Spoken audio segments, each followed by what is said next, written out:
একটু আগে বিজেপির ইস্তাহার প্রকাশ দেখলাম। এটা অত্যন্ত দুঃখের যে বাংলার জন্যে ইস্তাহার প্রকাশ করলেন একজন গুজরাটের লোক, আর তার পাশে ছিলেন একজন মধ্যপ্রদেশের লোক। বাংলার যে একজন লোক মঞ্চে ছিলেন তিনি একটা কথাও বলেননি। এটা কি সংকেত দেয়? দলের বিষয়গুলো পরিচালনা করার জন্য তাদের কাছে এখনো সক্ষম নেতা নেই। ইস্তাহার প্রকাশ করতেও গুজরাটের লোকের দরকার। প্রার্থী বাছাই করার জন্য রাজ্য বিজেপি নেতাদের বারবার দিল্লি ছুটে যেতে হয়েছিল ঊর্ধ্বতন কর্তৃপক্ষের কাছে অনুমোদন নেওয়ার জন্য। বিজেপির এই প্রতিশ্রুতি, এই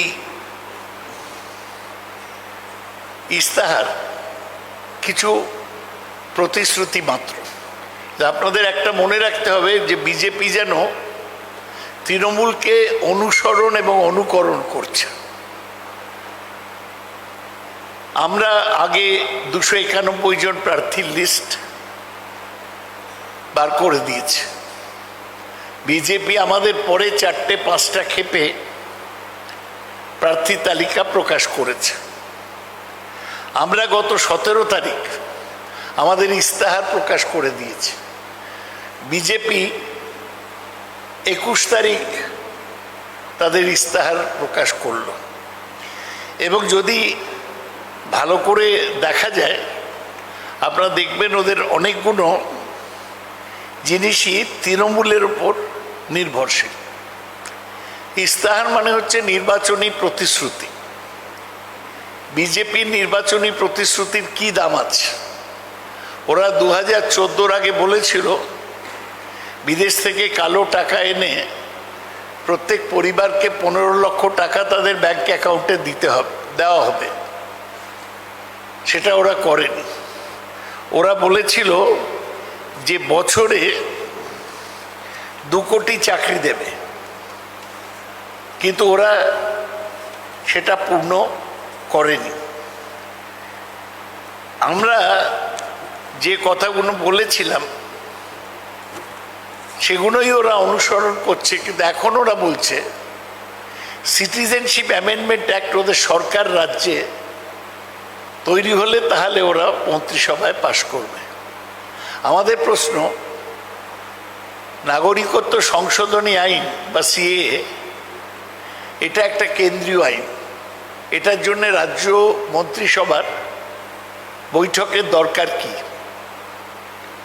এটাও মনে রাখতে হবে আপনাদের যে আসামে ওরা এনআরসি তৈরি করেছিল, তাতে 17 লক্ষ হিন্দু বাঙালি বাদ পড়েছিল। লোককে নাগরিকত্ব দেওয়া দূরের কথা, 17 লক্ষ হিন্দু বাঙালিকে ওরা ডিটেনশন ক্যাম্পের দিকে পাঠিয়ে দিয়েছে। সুতরাং ওদের এই প্রতিশ্রুতির কোনো মূল্য নেই। বিজেপি বাংলার হয়ে প্রতিশ্রুতি দিচ্ছে, কিন্তু ওরা বাংলাকে বঞ্চিত করেছে। আমপানে মাত্র 1000 কোটি টাকা দিয়েছে। জিএসটি ডিউ, জিএসটি যে বকেয়া, সেই টাকা এখনো দেয়নি। ওরা কোভিডের জন্যে মাত্র 150 কোটি টাকা দিয়েছে। গত বছর যে বঞ্চনা, তার পরিমাণ হচ্ছে 1 লক্ষ কোটি টাকা, যেটা বিজেপি বাংলা এবং বাঙালিকে দেয়নি। আমরা আপনাদের কাছে বলতে চাই যে এই সোনার বাংলা ওরা করার দাবি করছে, কিন্তু কিভাবে? সোনার বাংলা কি বহিরাগত নেতাদের হাতে তৈরি হবে? এটাই হচ্ছে ওদের এই ইস্তাহারের মূল কথা। আপনারা দেখবেন যে ওরা অনেক নারীর ক্ষমতায়নের ব্যাপারে অনেক প্রতিশ্রুতি দিয়েছে। এগুলো জাল প্রতিশ্রুতি। আপনারা যদি আসাম এবং উত্তরপ্রদেশের অবস্থা দেখেন তাহলে দেখবেন যে আসামে এখন মহিলাদের উপর অত্যাচারের সংখ্যা সবচেয়ে বেশি ঘটনা ঘটেছে। উত্তরপ্রদেশে হাতরাসে একটি দলিত মেয়ের ওপর যে অত্যাচার হয়েছিল এখনও তারা বিচার পায়নি। সেই মেয়েটির বাবাকেও গুলি করে মারা হয়েছে। উন্নাও তো একই ধরনের অত্যাচার মেয়েদের উপরে হয়েছে, এটা আপনারা জানেন। ওরা বলছে যে ওরা রবীন্দ্রনাথের নামে একটা ট্যাগোর প্রাইজ চালু করবে, আর ওরা বলছে ঈশ্বরচন্দ্র বিদ্যাসাগর তার নামে ওরা একটা বিদ্যালয় শিক্ষার ফাউন্ডেশন করবে। ওরাই রবীন্দ্রনাথের জন্মস্থান ওদের সভাপতি নাড্ডা বলতে পারেন। ওরাই ঈশ্বরচন্দ্র বিদ্যাসাগরের স্ট্যাচু মূর্তি কলকাতায় ভেঙেছিল। তাই আমাদের বাঙালি যারা আইকন তাদের সম্মান করার কথা বিজেপির মুখে আমরা শুনতে চাই না। আমরা ওদের জিজ্ঞেস করতে চাই যে তোমরা আসাম, ইউপি, এমপি, গুজরাট এখানে বেড়ে গেল মহিলাদের উপর অত্যাচার, যেখানে বাংলায় কমেছে, তোমরা কি করেছো নারী সুরক্ষার ব্যাপারে? ওরা মেয়েদের জন্য অনেক প্রতিশ্রুতি দিয়েছে, এগুলো প্রতিশ্রুতি। কিন্তু বাংলায় আমরা 69 লক্ষ মেয়েকে কন্যাশ্রীতে সাহায্য করেছি, লিপিবদ্ধ করেছি, এবং কন্যাশ্রী প্রকল্প আন্তর্জাতিকভাবে স্বীকৃত হয়েছে সম্মিলিত রাষ্ট্রপুঞ্জ বা ইউনাইটেড নেশনসের দ্বারা। ওরা যেগুলো বলেছে যে মেয়েদের MA পর্যন্ত পড়া বিনামূল্যে হবে, ওরা যেটা বলেছে যে মেয়েদের সরকারি বাসে বিনামূল্যে যাতায়াত করতে দেওয়া হবে, উত্তরপ্রদেশ, মধ্যপ্রদেশ, গুজরাট, কর্ণাটকে মেয়েদের জন্য এই সুবিধা ওরা চালু করলো না কেন? বিজেপির সব বক্তব্যগুলোই হচ্ছে জুমলা, বানিয়ে কথা বলা। আর সেটা ওরা গুজরাটি অমিত শাহকে দিয়ে করিয়েছেন। তিনিও বাংলায় বলতে পারলেন না বাংলার মানুষের কাছে, হিন্দিতে পুরো বক্তৃতা দিলেন। বাঙালি যারা ছিলেন তারা চুপ করে রয়েছেন। আমরা বিজেপির ইস্তাহারের এই ব্যাপারটা নিন্দা করছি। ওরা বলছেন যে ওরা অন্নপূর্ণা ক্যান্টিন চালু করবেন, 5 টাকায় ভাত। এ তো তৃণমূলের অনুকরণ। তৃণমূল তো এর মধ্যেই মা ক্যান্টিন চালু করেছে, এবং আমরা মা ক্যান্টিন সব শহরে চালু করার কথা বলছি। সুতরাং এই অন্নপূর্ণা ক্যান্টিন হাস্যকর। অমিত শাহ এসেছিলেন, তিনি অপ্রস্তুত ছিলেন যখন ম্যানিফেস্টো পড়ছিলেন। উনি ম্যানিফেস্টোতে যা লেখা আছে আর যা বললেন তার মধ্যে তফাৎ আছে। আমরা তো বলেছি যে 11-12 বাচ্চাদের আমরা 10,000 টাকা দেব। ওরা বললেন যে 10,000 মেয়েদের দেওয়া হবে SC, ST, OBC কমিউনিটির এবং ইকোনমিক্যালি উইকার সেকশনে। ওদের ম্যানিফেস্টোে লেখা আছে যে 7,000 টাকা ওরা দেবে। ওরা আজকে তাই বিজেপি যে প্রতিশ্রুতি দিয়েছে এটা আরেকটা জুমলা হতে চলেছে। আমরা আবার আপনাদের কাছে জোর দিয়ে বলতে চাই যে আমরা সবচেয়ে বড় যে প্রস্তাব দিয়েছি আমাদের ম্যানিফেস্টে সেটা হচ্ছে দুয়ারে সরকার। আমরা মাসে 1.5 কোটি পরিবারকে তাদের দরজায় রেশন পৌঁছে দেব। আমরা সমস্ত ক্ষুদ্র এবং প্রান্তিক চাষিকে 10,000 টাকা একর প্রতি কৃষক বন্ধু স্কিমে পৌঁছে দেব। আমরা যে স্টুডেন্ট ক্রেডিট কার্ড স্কিমের কথা বলেছি, যাতে 10 লক্ষ টাকা পর্যন্ত ঋণ পাবে ছাত্ররা মাত্র 4% সুদে, ওরা তার সমান্তরাল কিছু করতে পারেনি। আর আমরা আরও বলেছি যে এই মিনিমাম বেসিক ইনকাম, যেটা আমরা বলেছি যে প্রত্যেক পরিবারকে আমরা 500 টাকা করে মাসে দেব, SC ST ক্যাটেগরির পরিবারকে 1000 টাকা করে মাসে দেব, সেগুলো মহিলাদেরকে দেওয়া হবে। আমরা তাই দেখিয়েছি যে আমরা সবচেয়ে বড় কাজ করছি, সেটা হচ্ছে ক্ষুদ্র এবং মাঝারি শিল্পে এবং একদম কুটির শিল্পে। আমরা বলেছি আমরা 10 লাখ নতুন MSME তৈরি করব। আমরা 2000 বড় শিল্প ইউনিট তৈরি করব আগামী 5 বছরে। ওরা আয়ুষ্মান ভারত চালু করবে বলছে। এখন অবধি ওদের আয়ুষ্মান ভারত মাত্র 1 কোটি লোককে সুবিধা দেয়। আমরা 10 কোটি মানুষের জন্য স্বাস্থ্যসাথী চালু করেছি, এবং ওরা স্বাস্থ্যসাথীর প্যারালেল কোনো স্কিম, সমান্তরাল কোনো প্রকল্প এখন পর্যন্ত আমাদের সামনে তুলে ধরতে পারেনি। স্বাস্থ্যসাথীর সবচেয়ে বড় কথা হচ্ছে যে কার্ডটা পাবে মহিলা, এবং পেয়েছে সেই মহিলা তার পরিবারের সবাইকে, তার মানে তার স্বামী, ছেলে মেয়ে, তার বাবা মা, শ্বশুর শাশুড়ি, সবার জন্যে 5 লাখ টাকা বছরে সাহায্য পাবে। এর সমান্তরাল কোনো প্রতিশ্রুতি বিজেপি তার ম্যানিফেস্টোতে রাখতে পারেনি।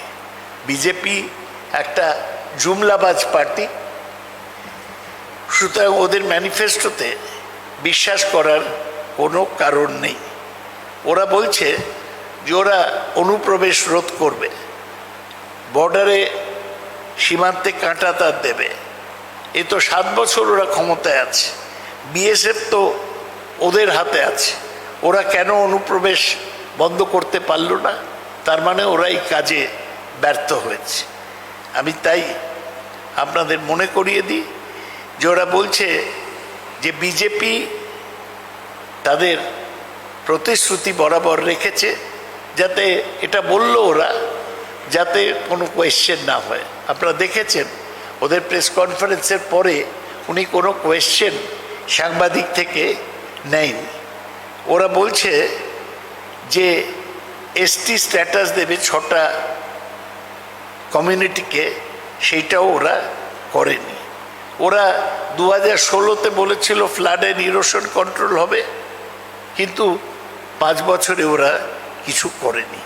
আমরা শুধুমাত্র আমাদের ইস্তাহার প্রকাশ করিনি, আমরা তারপরে প্রশ্ন নিয়েছিলাম সাংবাদিকদের কাছে কিভাবে এই ম্যানিফেস্টো রূপায়ণ হবে তার ব্যাপারে। ওরা কোনো প্রশ্ন নেই, ওদের সঙ্গে আমাদের এইটা তফাৎ। আমাদের কথা বাংলা নিজের মেয়েকেই চায়, আমরা যা করব বাংলার জন্যে করব, বাঙালিকে নিয়ে করব। ওরা এখন আমাদের দেখে সব কপি করছে, এখন বলছে পুরোহিত কল্যাণ তহবিল করবে। আমরা তো পুরোহিতদের আগেই টাকা দেবার ব্যবস্থা করেছি।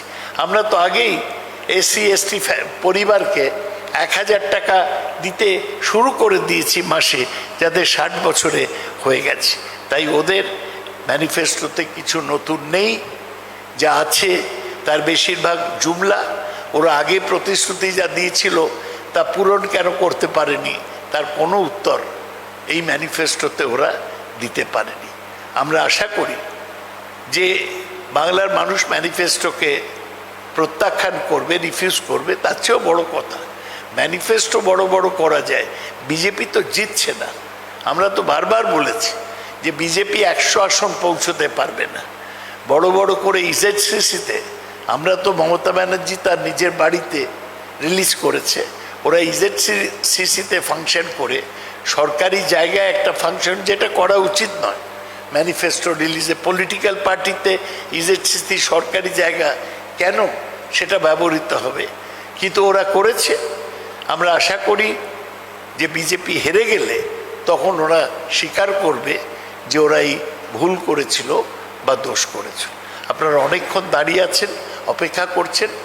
মূল অসুবিধা ছিল যে অমিত শাহর ম্যানিফেস্টো পড়া শেষ না হলে আমরা আপনাদের বলতে পারছিলাম না। আমি আপনাদের কাছে দুঃখ প্রকাশ করছি যে আপনাদের অপেক্ষা করতে হয়েছে, কিন্তু এই ত্রুটি ইচ্ছাকৃত নয়। আপনাদের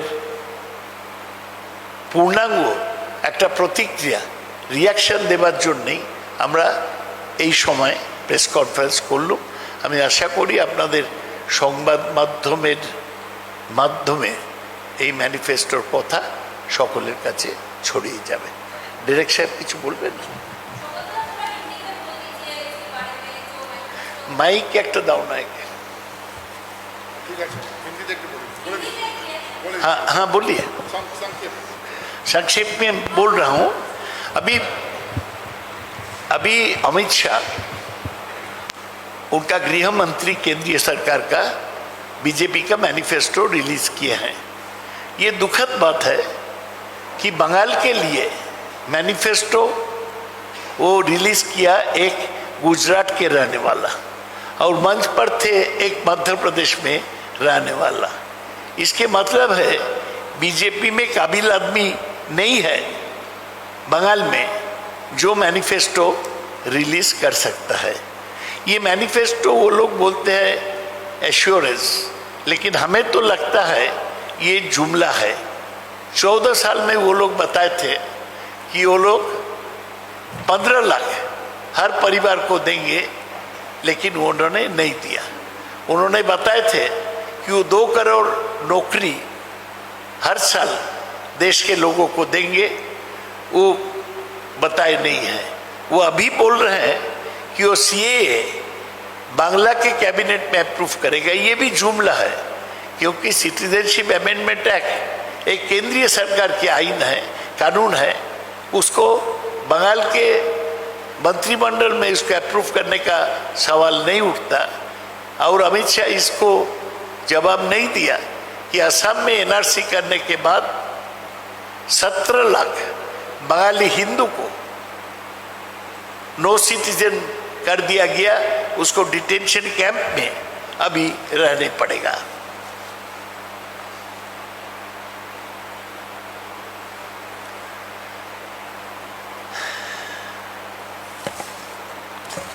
और एक बात मैं बोलने चाहता हूँ कि तृणमूल कांग्रेस सबसे ज़्यादा महिलाओं के लिए किया है। हमारी कन्याश्री 69 लाख 69 लैक्स लड़कियों को सुविधा दिया है। ये यूनाइटेड नेशंस इसको प्रशंसा किया है। लड़कियों का शादी के लिए रूपश्री 25,000 रुपया देके हमने चालू किया है।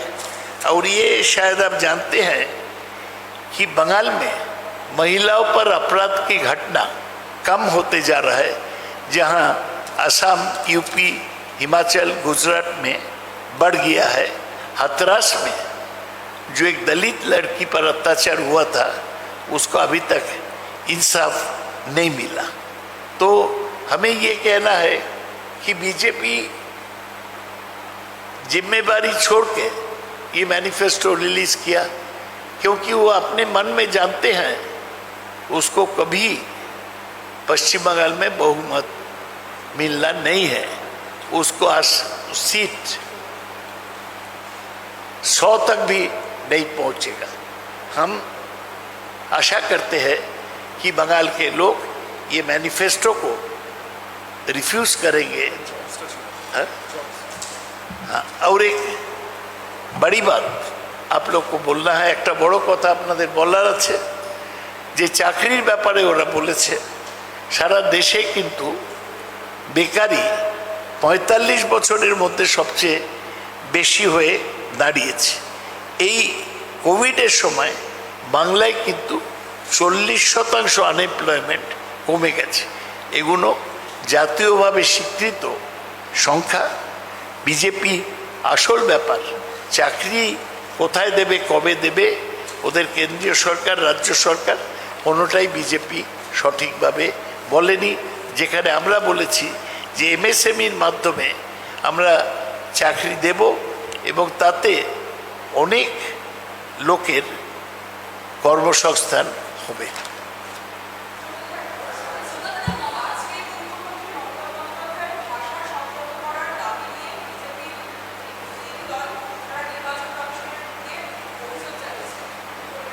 আমরা বলবো যে আমরাও নির্বাচন কমিশনের কাছে অভিযোগ করেছি যে পিসি ভাইপো এই কথাটা বলা হচ্ছে কেন, এটা বন্ধ করা হোক। মমতা ব্যানার্জি কোনো অসংযত ভাষা বলেননি, বলেন না। এত বছর তিনি মুখ্যমন্ত্রী আছেন, কেউ এই অভিযোগ করেনি। বিজেপির তো এখন ত্রাণের জায়গা হচ্ছে নির্বাচন কমিশন, যে কোনো ব্যাপারে ওরা চলে যায়। আমি একটা উদাহরণ দিয়ে বলছি, এটা আমাদের সাংবাদিক সম্মেলনের অঙ্গ, যে গতকাল রাত্রিবেলা ইলেকশন কমিশন একটা নোটিশ দিয়েছে। কি বলেছে? বলেছে যে কোনো পৌরসভা বা কর্পোরেশনে, বাংলা 118টা পৌরসভা, 7টা কর্পোরেশন আছে, তার শীর্ষে কোনো রাজনীতিবিদ থাকতে পারবে না, অফিসারদের থাকতে হবে। এখন সবকটা পৌরসভা শীর্ষেই তো তৃণমূল কংগ্রেসের প্রতিনিধিরা আছে, সুতরাং এদের সরানোর জন্যই ওরা এই পদক্ষেপ নিয়েছে এবং বোঝাই যাচ্ছে বিজেপির অনুরোধে ওরা নিয়েছে।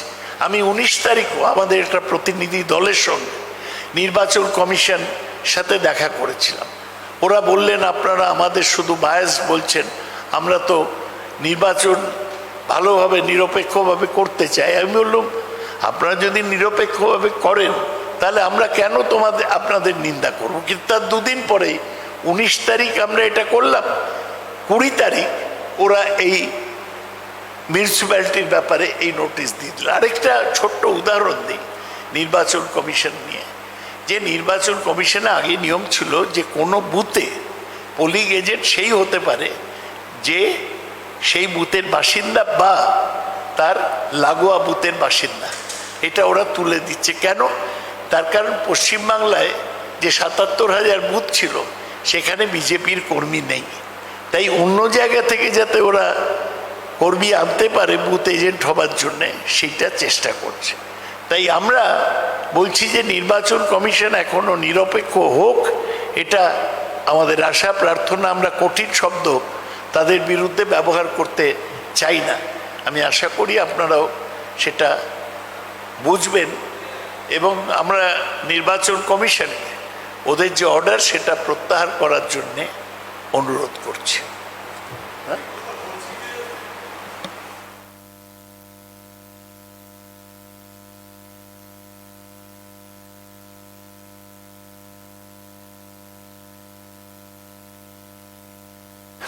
যে 7 বছর আগে যদি বিজেপির এই চেহারা দেখা যেত তাহলে লোকে ওদের 2019-এ ভোট দিত না।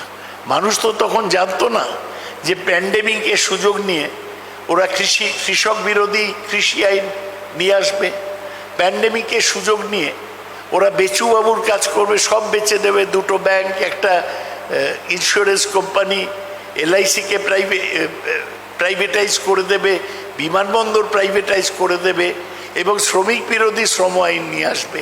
এটা জানলে মানুষ বিজেপিকে 2019-এ ভোট দিত না।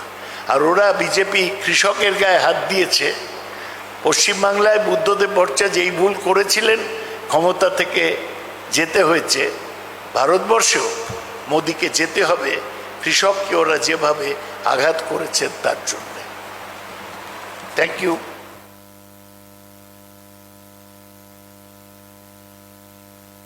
সাহেবকে ধন্যবাদ দিচ্ছি, উনি আমার এই সাংবাদিক সম্মেলনের জন্য সব রকমভাবে প্রস্তুত করেছেন এবং মদত করেছেন। আপনাদের ধন্যবাদ দিচ্ছি যে আপনারা এতক্ষণ অপেক্ষা করে আমাদের প্রতিক্রিয়া নিয়েছেন। আমরা আশা করি আপনাদের বহুল প্রচারিত সংবাদ মাধ্যমে এই কথাগুলো ছড়িয়ে যাবে। নমস্কার।